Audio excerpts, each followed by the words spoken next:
Bueno, bendiciones, mis amados hermanos. Vamos a en esta tarde, pues, a darle inicio a la lección que tenemos, ¿verdad? Para el día de hoy, esperando que podamos tener un tiempo productivo, ¿verdad? En esta enseñanza, donde, pues, podamos ser impartidos y capacitados en esta verdad eterna, la cual, ¿verdad? El Señor ya ha revelado para que nosotros, los hijos de Dios, pues, podamos cada día ¿verdad? Conocerle más a Él. La intención de todo lo que Dios revela es una sola cosa, es siempre llevarnos hacia el entendimiento y el conocimiento de todo lo que, lo que Él es en sustancia, ¿verdad? Entonces damos gracias al Señor en esta gloriosa tarde, ¿verdad? Por la oportunidad de permitirnos venir como cuerpo en Cristo y a través de este medio, pues poder compartir una palabra de vida, una palabra de sustancia que cada día nos construya y nos afirme en el amado. Y damos gracias al Señor, ¿verdad? Porque sabemos que todo lo que hacemos siempre es una suma de Él en nosotros. Todo lo que hacemos es Cristo incrementándose en cada uno de nosotros como el suelo, como el cuerpo, como el hábitat donde la semilla de Dios se va a reproducir y se sigue reproduciendo en nuestros corazones. Así que en el día de hoy vamos a dar gracias al Señor en esta tarde. Aprovechamos estos minutos para poder, ¿verdad? Agradecer al eterno Dios por permitirnos y reunirnos en este día para así poder ser edificados. Padre, te damos gracias, eterno Dios, Dios de bondad, Dios de amor, Dios de misericordia, Dios de fidelidad. Gracias porque en ti tenemos la salvación y esa salvación nos ha recuperado para tu propósito, Señor, en el cual hoy estamos dando a conocer entre cada miembro del cuerpo, Señor, que se une para ser edificados como un organismo vivo, Señor, para ser edificados como aquello que tú engendraste, Señor, por la obra consumada de la cruz y que hoy en día podemos llamar la iglesia el cuerpo de Cristo, el lugar, el hábitat donde la vida de Dios, Señor, reside y habita en nosotros. Yo te doy gracias en este día, Señor, bendecimos cada hermano. Permite que todos nosotros, Señor, podamos llegar al conocimiento pleno y a la estatura de un varón perfecto a través de lo que de ti se suma en cada uno de nuestros corazones. En Cristo Jesús damos gracias. Amén y amén. Bien, la semana pasada pues estuvimos hablando y vimos, creo que, un aspecto muy interesante de lo que es el propósito eterno.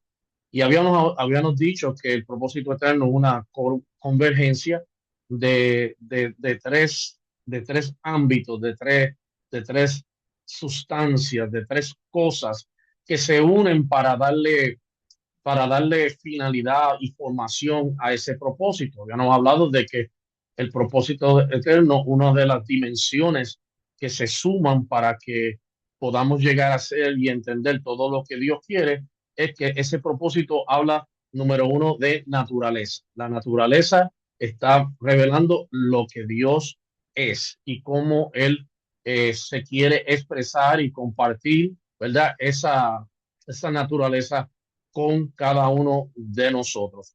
También habíamos visto que además del propósito ser eterno, ser una convergencia de la dimensión de la naturaleza, también le añadimos lo que es la dimensión de la voluntad, que esto habla de todo lo que Dios ha determinado.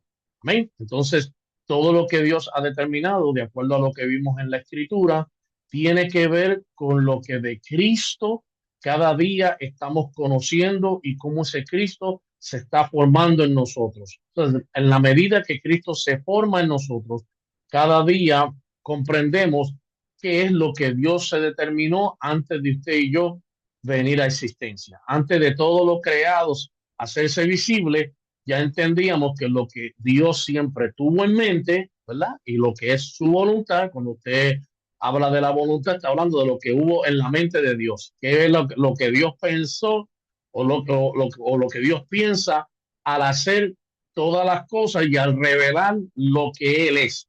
Entonces, todo lo que él piensa y hace en él es porque lo está haciendo en Cristo. Amén. Entonces, Cristo es el fin determinado de Dios. Cristo es la voluntad de Dios revelada. Y por último, habíamos estado viendo que la última dimensión que converge el propósito eterno es el deseo, que es lo que Dios anhela compartir con su creación. Y esto es importante porque lo que Dios desea compartir de sí mismo, ¿verdad?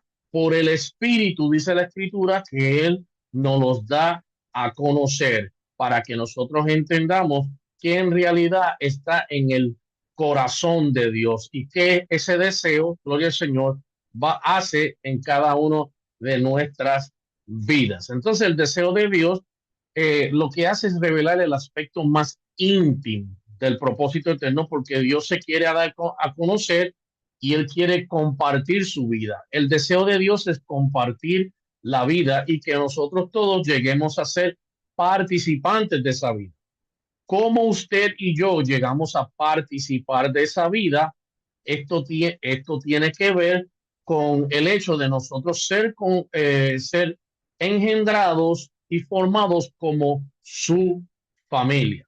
Cada vez que usted ve el concepto familia o hablamos de esta gloriosa expresión que es la familia, el cuerpo, la iglesia, usted está viendo que al hablar de familia estamos hablando de deseo.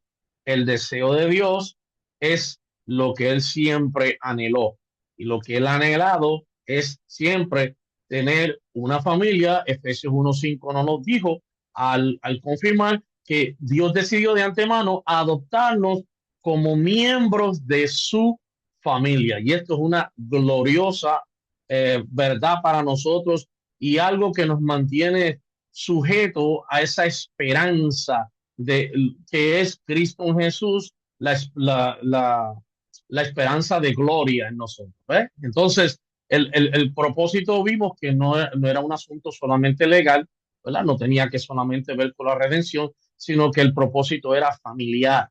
¿Eh? Además de ser un propósito legal, o sea, o en sustancia ser una legalidad, porque cuando hablamos de propósito eterno, estamos hablando de algo legal, de algo que tiene, de algo que tiene sustancia y peso. Y además de ser legal, también tiene un aspecto familiar, porque es aquí donde Dios incorpora el aspecto de lo que es la adopción, donde todos nosotros somos legalmente recibidos como la familia de Dios.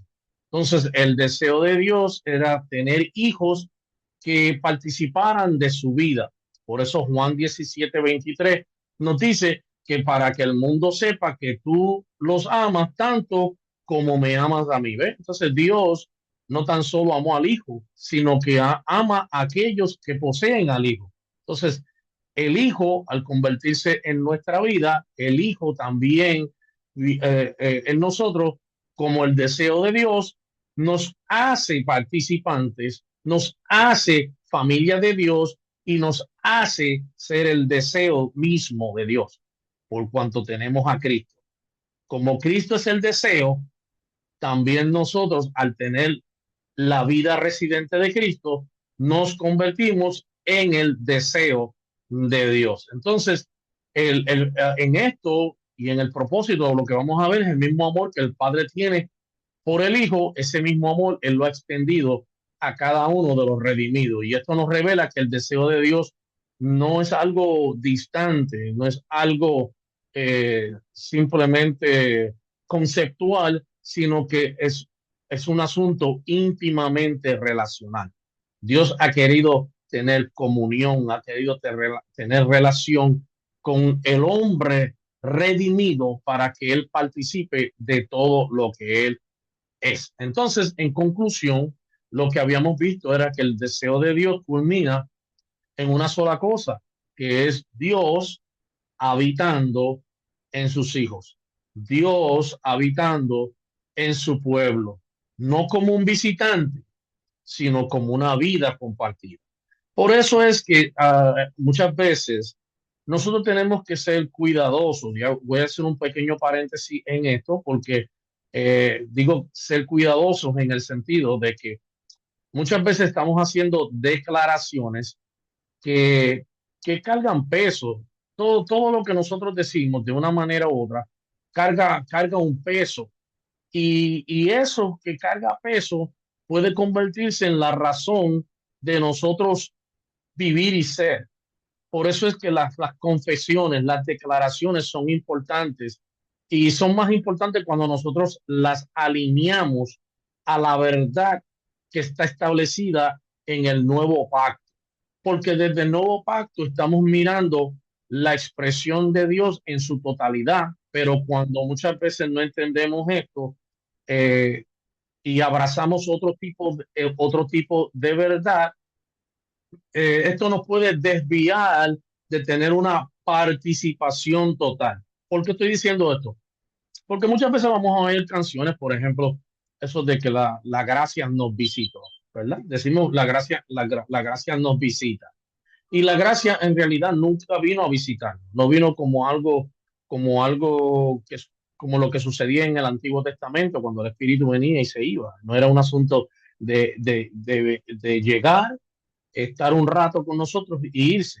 La gracia vino a habitarnos. La vida de Dios vino a habitarnos. El amor de Dios también nos habita, porque por eso es que el apóstol Pablo dice que el amor de Dios ha sido derramado en nuestros corazones. Ese amor de Dios ha sido vertido en nuestro estado mental, en nuestra mentalidad, en nuestra vida emocional, en nuestra vida de pensamientos, en nuestra vida, ¿verdad?, de voluntad. Todo eso ha sido derramado aquí para que nosotros participemos de él. Entonces, en el día de hoy vamos a estar hablando cómo el propósito eterno fue recibido o fue conocido en la mentalidad antigua.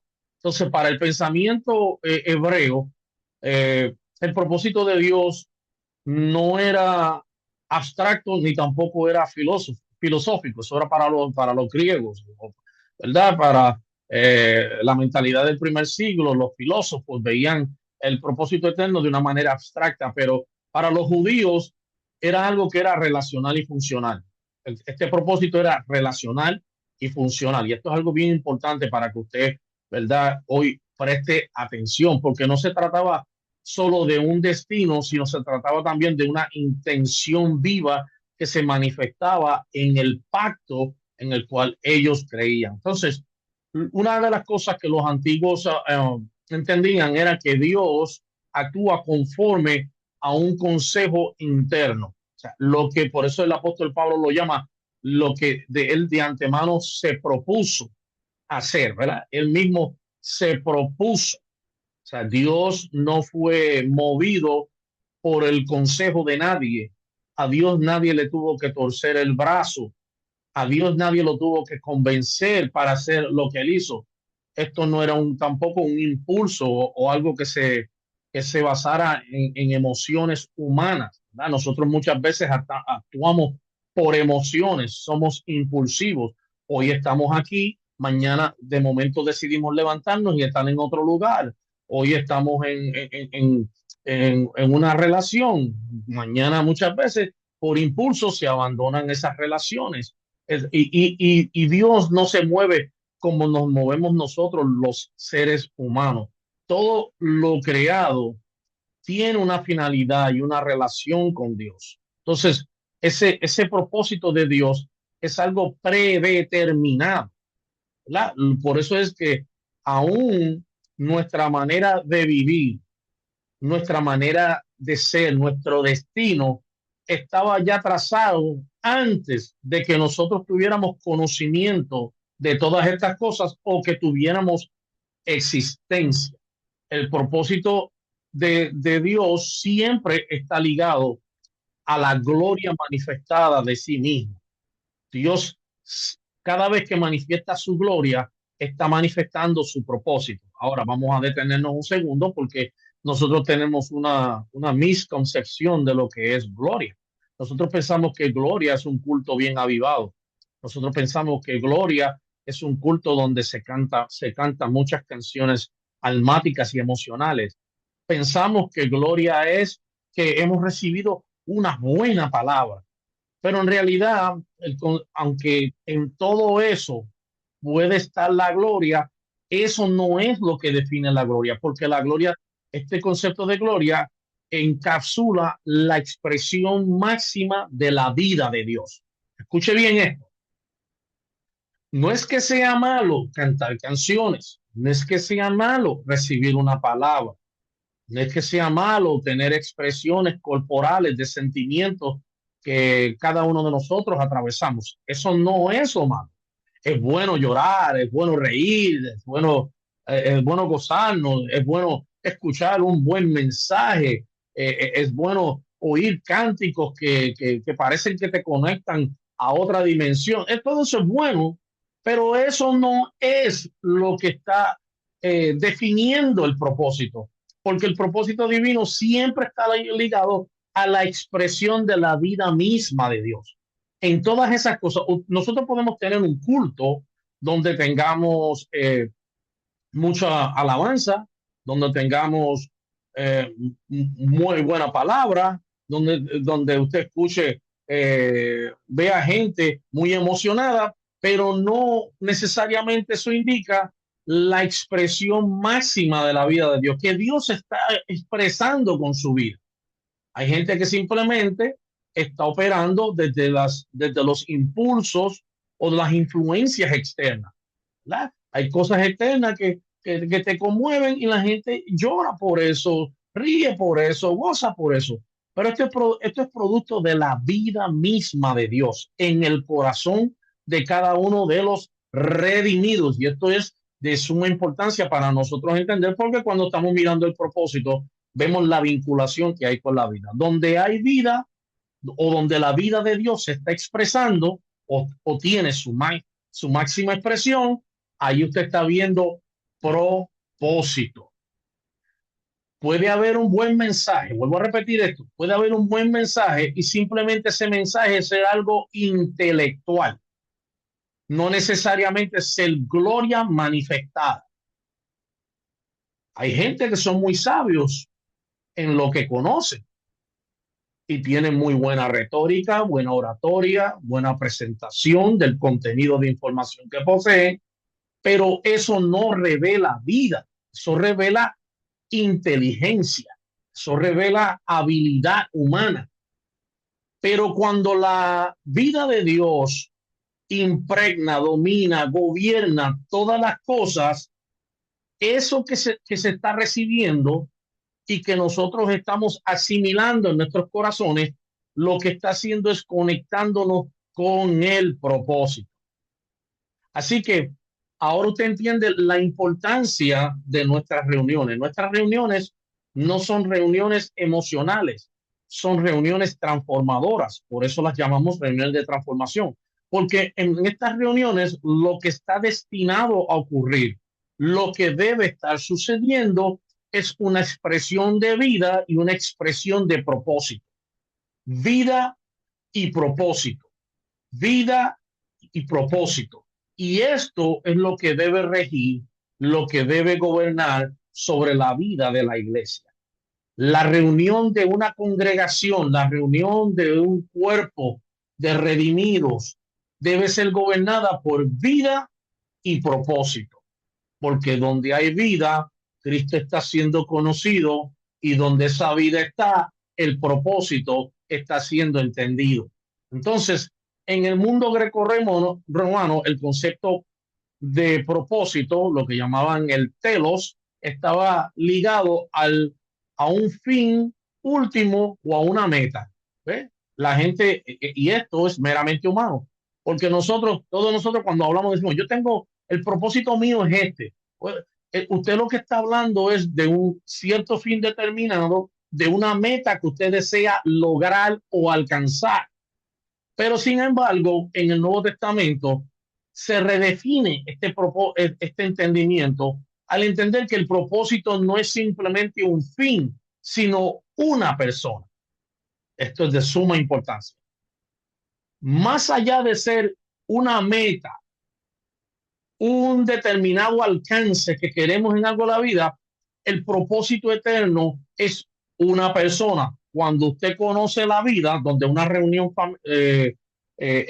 bueno, la iba a llamar eclesiástica, pero en realidad, donde hay una reunión de transformación, donde la vida de Cristo se está manifestando, el propósito se va a dar a entender como que estamos conociendo a Cristo, como que Cristo se está revelando. Cristo se está dando a conocer y donde Cristo se da a conocer, estamos reconociendo y entendiendo la voluntad, el deseo y la naturaleza de Dios. Por eso es que donde Cristo se revela, el Padre se conoce. Donde Cristo se revela, el Padre se conoce. Entonces, el origen de este concepto en aquel tiempo, el propósito eterno, nosotros habíamos dicho que nunca comenzó en Génesis. En Génesis, usted ve la expresión visible del propósito, pero el propósito eterno no comenzó en el libro de Génesis. El escritor nos dice que esto comenzó antes de la fundación del mundo. Mire lo que Efesios capítulo 1, versículos 4 y 5 nos dice, de acuerdo a la nueva traducción viviente. Incluso antes de haber hecho el mundo, vea bien, antes de haber hecho el mundo, Dios amó y nos eligió en Cristo. Ya usted estaba predeterminado, usted había sido preelegido o había sido elegido ya en Cristo. Esto es lo que en la teología se conoce como la predestinación. Es que se nos dé un destino de que un destino nos fue dado desde antes de que las cosas fuesen. Entonces es importante nosotros entender esto porque sin ese entendimiento nosotros nunca vamos a llegar a comprender la realidad que esto aguanta en nosotros. Y la realidad que esto sujeta en nosotros es que desde antes de nosotros ser, ya nosotros habíamos sido elegidos. Pero habíamos sido, y aquí esta es la parte importante, habíamos sido elegidos en Cristo, no fuera de Cristo, en Cristo.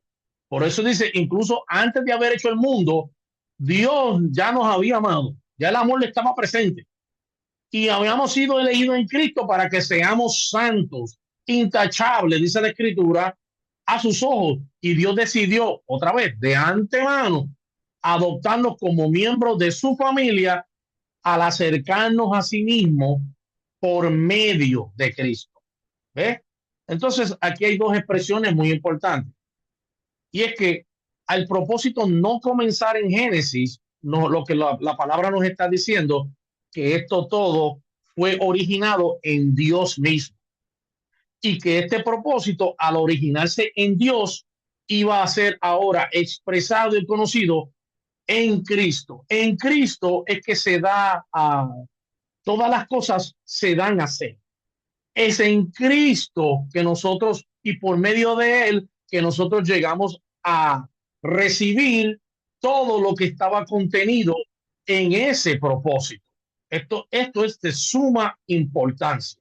Entonces, antes de haber hecho el mundo, habla de que el propósito no es histórico. Esto habla de que el propósito es eterno. Nosotros no estamos tratando con historia. A ver, a través de la escritura, a través de la historia del cristianismo, nosotros vamos a ver que mucha gente lo que han conocido es a un Cristo histórico. Han tenido una revelación histórica de Dios, de su Hijo, de su propósito y de su finalidad. Todo esto desde una noción histórica. Pero nosotros hemos entendido y al ser revelados y iluminados por esta verdad eterna, de que todo lo que de lo cual nosotros estamos participando, que antes desconocíamos, ¿verdad? Y el libro de Eclesiastés dice que Dios puso eternidad en el corazón del hombre, pero muchos no llegan a conocerla. Todo esto tiene que ver con la eternidad, con nuestro estado eterno. ¿Eh? Porque el propósito de Dios es nuestro estado eterno. Usted fue concebido para la eternidad, aunque usted resida en la tierra. Escuche bien, usted fue concebido en y para la eternidad, aunque usted resida en la tierra. ¿Qué quiere decir esto? Que más allá de nuestra existencia terrenal está nuestra vida eterna. Y mire qué tremendo es lo que Dios hace. Porque al habernos reconciliado con Él, al habernos atraído a Él, Él ya nos da a conocer nuestro estado eterno. Ya Él comienza a revelar su eternidad en nosotros. Por eso es que Jesús dice, y esta es la vida eterna. Miren lo que es la vida eterna. La vida eterna no es morirse en lo natural para después tener la esperanza de despertar en un más allá de luz y de gloria y de todo ese tipo de cosas. La vida eterna comienza con una sola cosa y es con esa vida eterna comienza con la medida de Cristo en nosotros.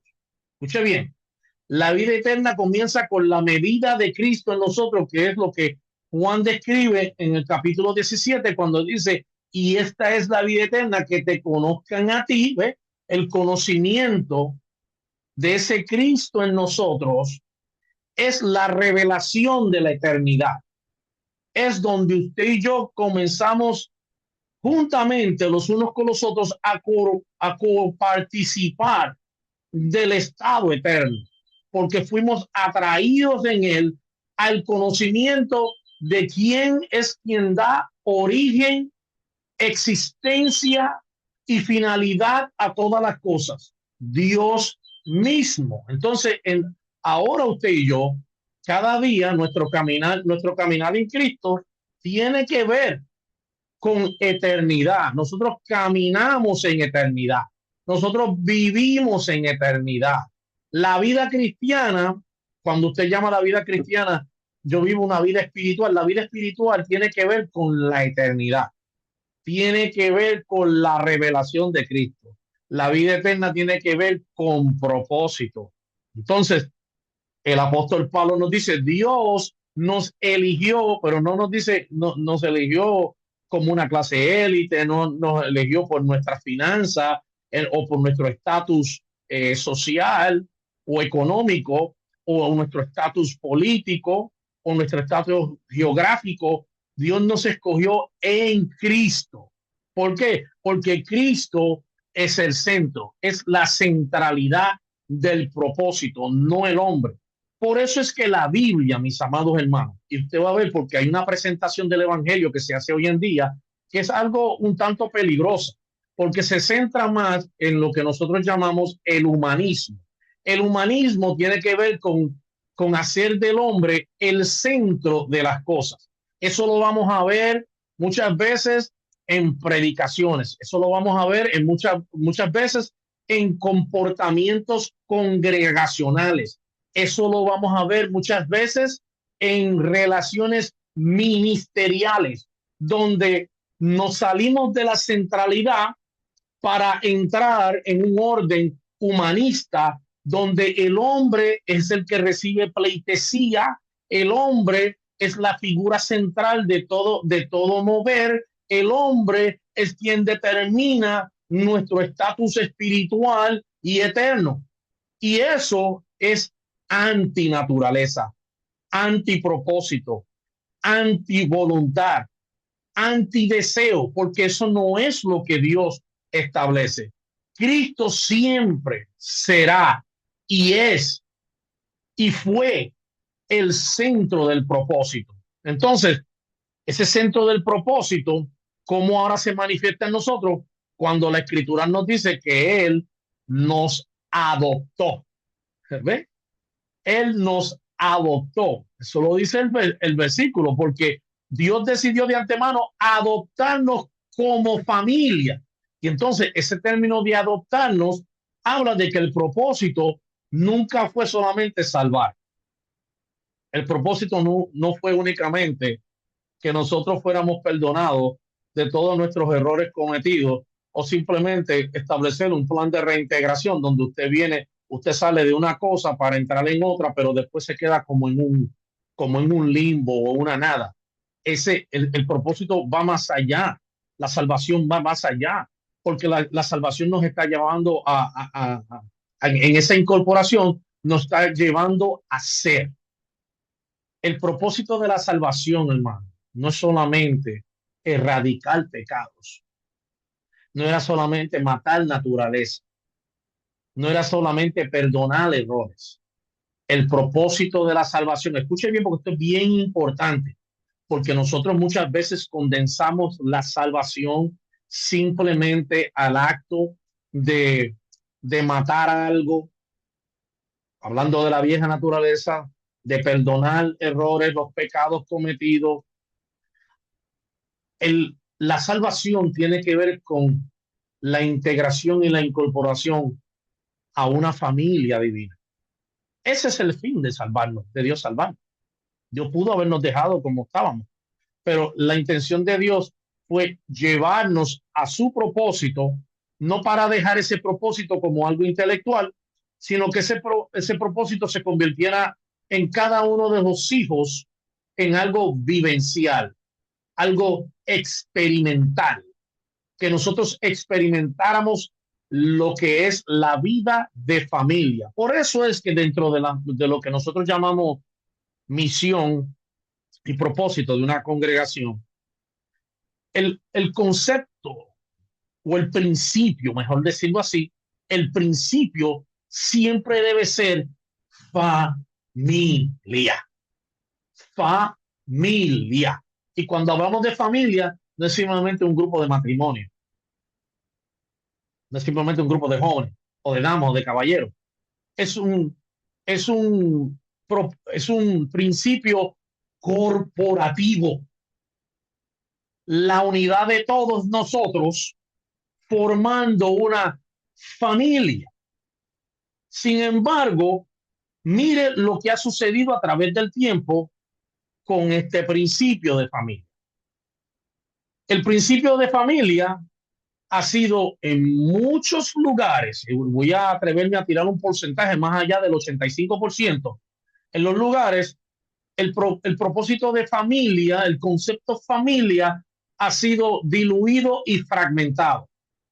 Usted ve que si la intención de la salvación es incorporar, es integrarnos al principio de la familia, la iglesia hoy en día de este siglo y de siglos pasados ha perdido mucho tiempo fragmentando la familia a través de enseñanzas, a través de predicaciones, a través de falsas interpretaciones de lo que este principio es. Por eso que usted va a ver que nunca en una congregación, o la mayoría del tiempo, usted va a notar que para que la familia sea edificada hay que estar separando grupos. Vamos a hacer el grupo de los caballeros, el grupo de las damas, el grupo de los jóvenes, el grupo de los niños. Comenzamos a fragmentar la familia. Porque en la mentalidad de un hombre, el hombre nunca concibe una familia unida recibiendo una misma cosa.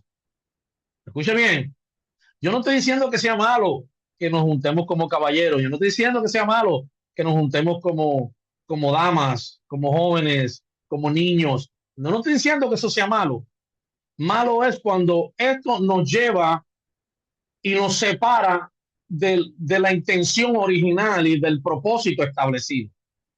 Por eso es que cuando hay una edificación, la edificación usted va a ver que siempre es corporativa.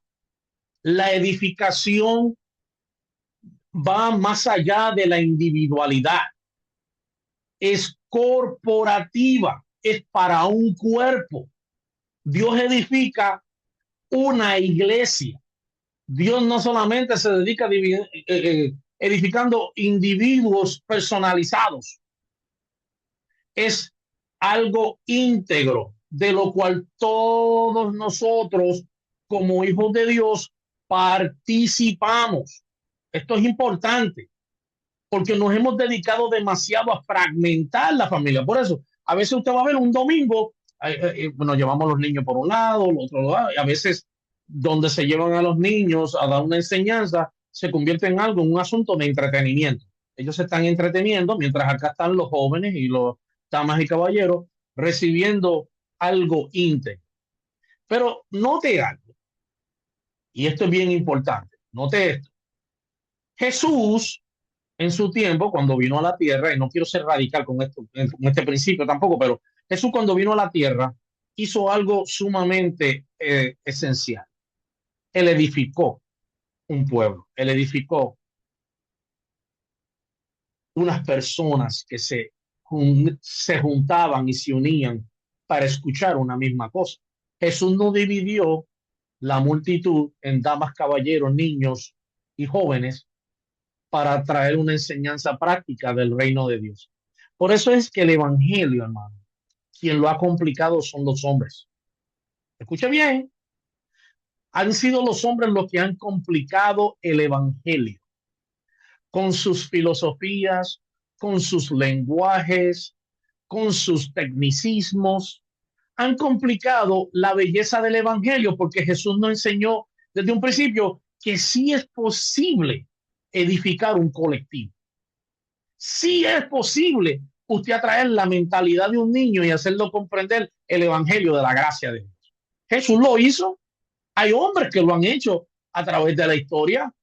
Se ha podido edificar porque esto es parte de lo que, esto es un principio que está integrado en el propósito y el propósito no se fragmenta como tampoco se fragmentan los principios del reino. Entonces, ese propósito al Señor salvarnos era llevarnos a hacer algo, era llevarnos a una totalidad, era no solamente comprender teóricamente un propósito, sino participar de aquello que Dios siempre tenía en mente. Entonces vamos a mirar la naturaleza del propósito eterno, porque el propósito eterno posee unas características que son esenciales para nosotros entender. El propósito eterno, una de las cosas que siempre tenemos que tener en mente, número uno, para estos hermanos que siempre escriben, y yo siempre, ¿verdad?, animo a que usted tome notas, tome, ¿verdad?, tome un tiempo de escribir cosas para que usted mismo las confirme y las pueda cotejar cuando usted va a la escritura. Y siempre le decimos a nuestros hermanos, hermano, escriba, coteje, para que usted pueda asesorarse de que lo que se le está diciendo aquí es una verdad. Entonces, una de las características esenciales del propósito siempre es que ese propósito es cristocéntrico. Nosotros tenemos un propósito que es cristocéntrico. Todo converge en Cristo. Todo. Mire cómo lo dice Colosenses 1:16. Colosenses 1:16 dice, todo fue creado por medio de Él. ¿Y cómo termina? Y para Él. Todo fue creado por medio de Él y para Él. Entonces, una de las características del propósito es que el propósito es cristocéntrico. Entonces, Cristo no solo es el agente que da forma a toda la creación, sino es a quien define y le da finalidad a todo lo creado. Entonces, el propósito eterno tiene un centro y es Cristo como cabeza de todo. Cristo como la esencia, la sustancia de todas las cosas. Entonces, usted y yo, al hablar de propósito, estamos hablando de algo que es cristocéntrico. Número uno. Número dos, es relacional. No es un plan impersonal, sino una intención de comunión. No es algo impersonal, es algo que tiene la intención de llevarnos a la comunión. Cuando hablamos de comunión, estamos hablando de común acuerdo, de tener todas las cosas en un mismo acuerdo, ¿verdad? Entonces, primera de Juan, capítulo 1, versículo 3, la nueva traducción viviente, nos dice que nuestra comunión es con el Padre y con su Hijo Jesucristo. Esto no se trata de mí, que los hombres han hecho del propósito algo personal, no algo relacional. Porque esto muchas veces vamos a ver que las distintas formas de mucha gente comunicar la religión es algo impersonal. Tiene que ver más, está más centrado en ellos que centrado en aquello que tiene la razón y la sustancia de que todas las cosas sean. Y Juan nos dice que nuestra comunión es con el Padre y con su Hijo Jesucristo. Porque el propósito eterno, hermano, busca participación de todos aquellos que lo reciben, de todos aquellos que lo abrazan. El propósito eterno quiere hacernos participantes de todo lo que Él tiene, no solamente de obedecer. La obediencia es importante porque la obediencia es la respuesta que nosotros tenemos ante los tratos de Dios. Pero no solamente es tener nosotros una respuesta, sino que nosotros participemos. O sea, en otras palabras, si yo le digo, hermano fulano de tal, venga acá, y su respuesta es yo voy, y usted llegó, pero cuando llegó, usted nota que la persona no hizo nada más. Cuando usted fue llamado a hacer presencia, era porque había una intención. Y esa intención es de hacerlo usted participar de algo. Fulano, puedes buscar aquello y aquello otro y traerlo aquí. Usted va a participar ahora de algo que se tiene en mente.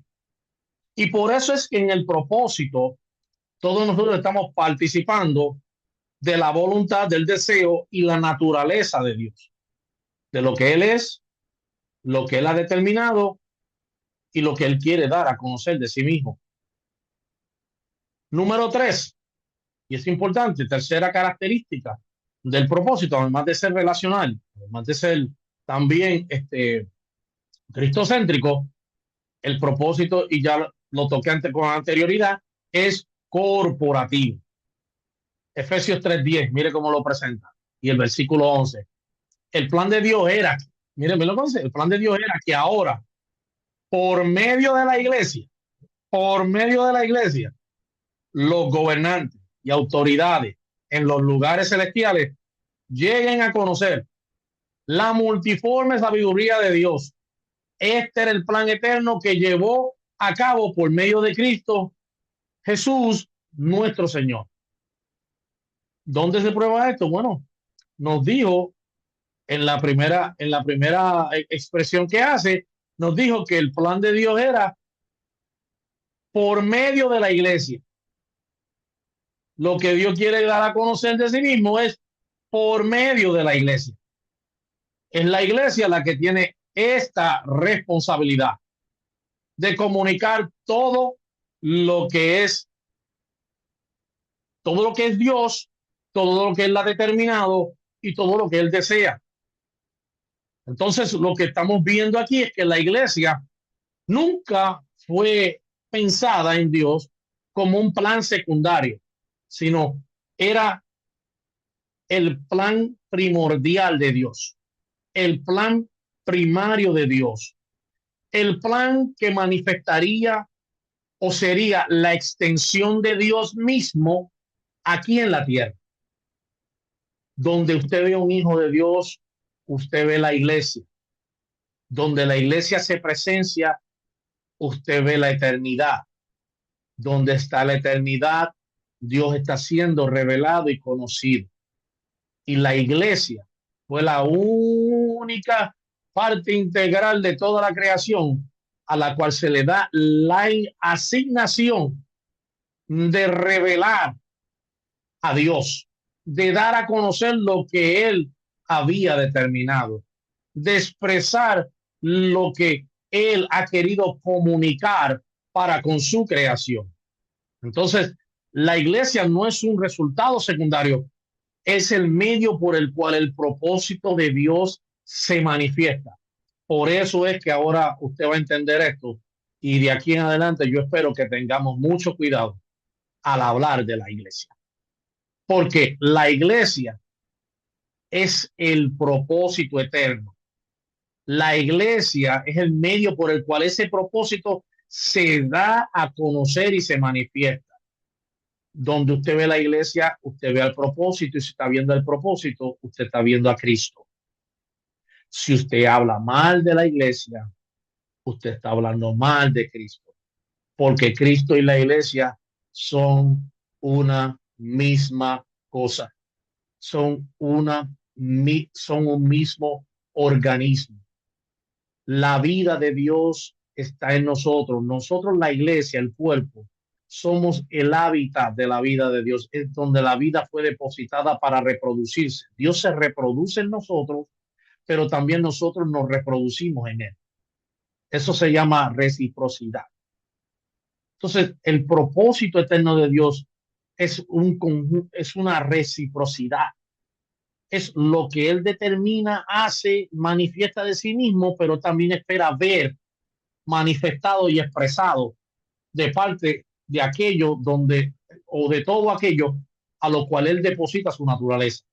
Por eso es que Dios, donde cuando pone la naturaleza de él en un hijo, lo menos que él espera ver es verse a sí mismo.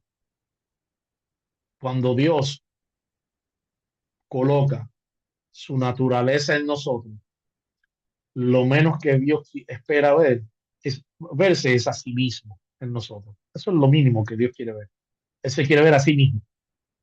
Cuando él mira a su iglesia, él mira a Cristo.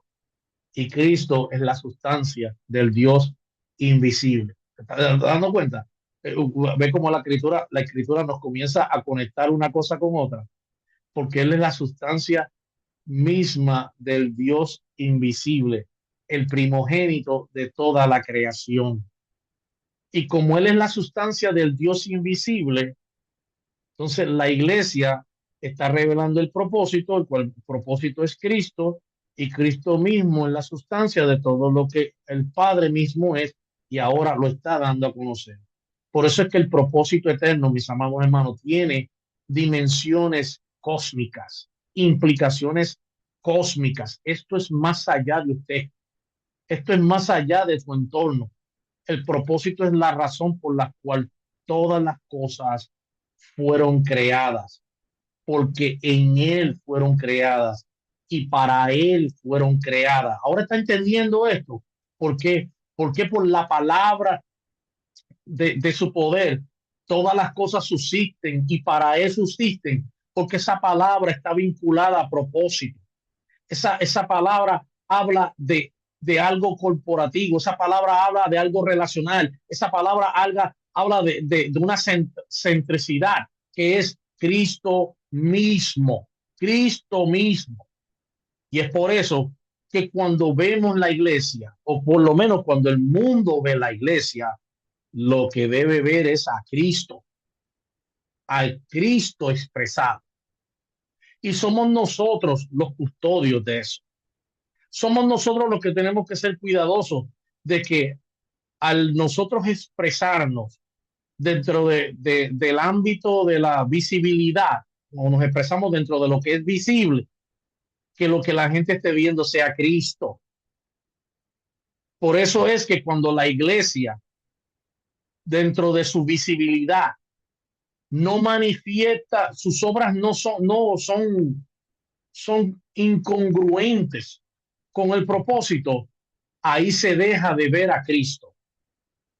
Ahí es donde la gente comienza a formular opiniones adversas en contra de la religión, de la iglesia y de todas las prácticas que se hacen. Porque no se está dando a conocer el propósito. Pero el propósito es la ley. Escuche bien, el propósito es la ley que rige todo el universo. Todo lo visible y lo invisible es gobernado por el propósito, porque el propósito es vida misma de Dios, expresada, conocida, existente, que transforma todo lo que de esa vida misma emana. ¿Eh? Entonces, la cuarta parte del propósito, la cuarta característica del propósito, para ir resumiendo esta enseñanza en el día de hoy, es que el propósito es inmutable, inmutable. ¿Qué quiere decir esto, pastor? Arroz y habichuela no cambia, ni tampoco hay que hacerle ajuste. Ni usted, ni yo, ni ningún hombre, ni ningún apóstol, ni ningún evangelista, ni ningún llamado, esto, lo otro o aquello, puede alterar o cambiar el propósito. El propósito ya está establecido. Nosotros somos la razón de darlo a conocer, pero no somos la razón de alterar ese propósito. No tenemos el derecho legal de cambiar lo que ya Dios ha establecido, porque ya lo que Él estableció es inmutable, es incambiable. Por eso es que la Biblia dice, el cielo y la tierra pasarán, pero ¿qué no pasa? Dice, su palabra no pasa, porque la palabra del Señor es palabra de propósito, es palabra que está fundamentada, arraigada y contiene y tiene todo el contenido y el peso legal del propósito. Ese propósito no se puede alterar, mi amados hermanos. Por eso es que ese propósito no tiene que ver en nada con su propósito. Donde a usted le están diciendo, Dios, mi hermano, y empieza que usted tiene un propósito para usted y un propósito para el otro y un propósito. Esas cosas no son propósitos, esas cosas son planes. Dios tiene planes para con nosotros que complementan el propósito de Dios. Y a veces lo que nosotros llamamos propósito no es otra cosa que caprichos humanos, los deseos del ser humano de hacer una cosa u otra. Pero ese propósito es incambiable. Mire cómo lo dice Isaías capítulo 15, versículo 24. Apunte esa cita. El Señor de los ejércitos celestiales ha jurado, sucederá exactamente, escucha bien, sucederá exactamente como lo he planeado, será tal como lo he decidido.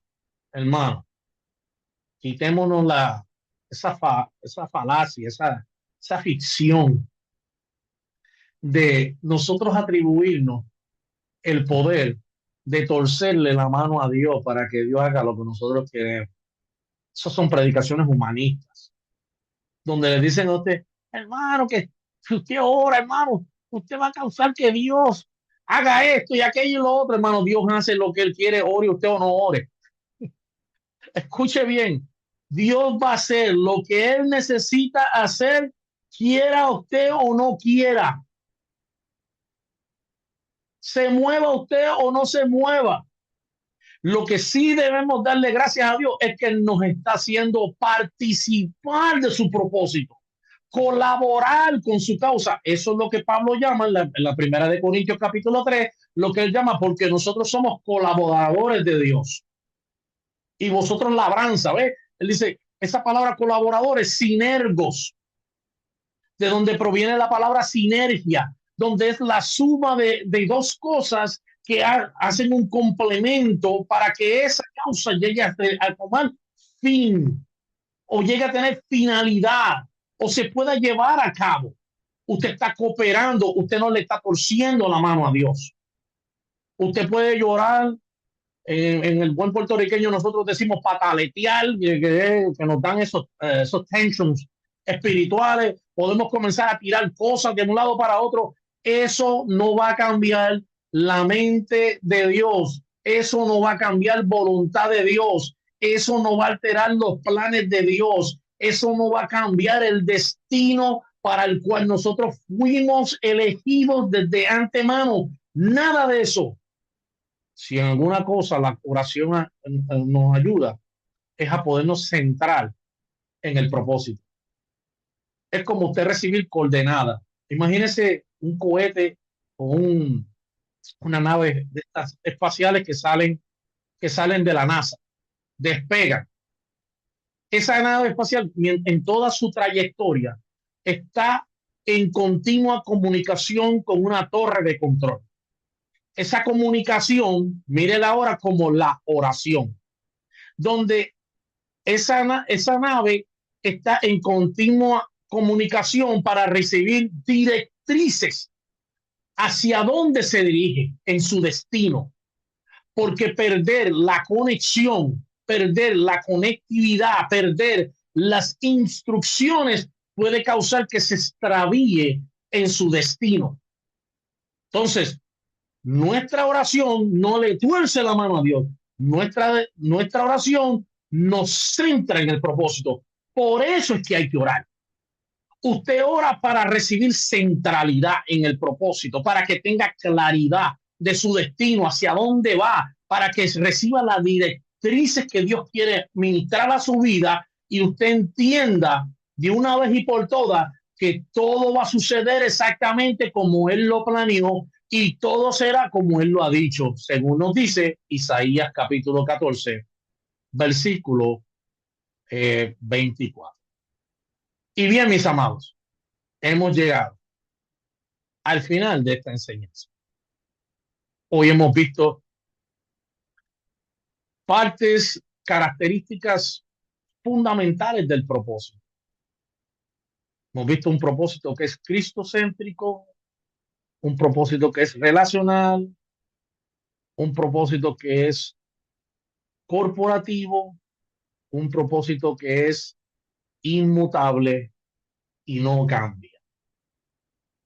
Eso es lo que usted hoy ha venido o ha llegado a esta clase a aprender.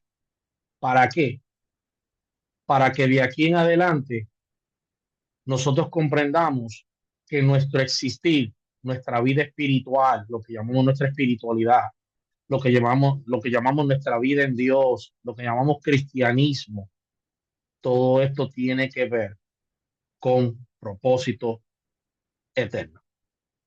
Padre, te damos gracias, te bendecimos, te adoramos por el suministro de tu espíritu en nosotros, esperando, Señor, que cada día podamos recibir un incremento, Señor, de conocimiento y de gracia en nosotros para que podamos vivir, Señor, de acuerdo a este orden que tú has establecido, llamado la vida del Espíritu, que no es otra cosa que una vida con propósito.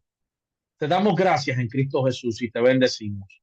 Amén y amén. Bien, mis amados hermanos, esto es lo que escritores han tratado de resumir y de llevarnos a entender que usted y yo vivimos una vida con propósito. La vida de propósito no son 10, ni los 10 pasos, ni las 50 clases que tiene que tomar. La vida de propósito es entender la, la centralidad del propósito, inmutabilidad, cristocentridad, cristocentricidad, la relacionalidad del propósito y la corporatividad del propósito. Cuando usted entiende eso, usted aprende a hacer iglesia. Cuando usted aprende eso, usted entiende que todo lo que usted hace y cómo lo hace, lo está haciendo en él, por él y para él. Amén. Entonces, esto mata nuestra individualidad y esto nos centra en una vida con propósito. Así que damos gracias al Señor en este día. No sé si, ¿verdad? Eh, siempre, ¿verdad? Damos un tiempo para que los hermanos pues puedan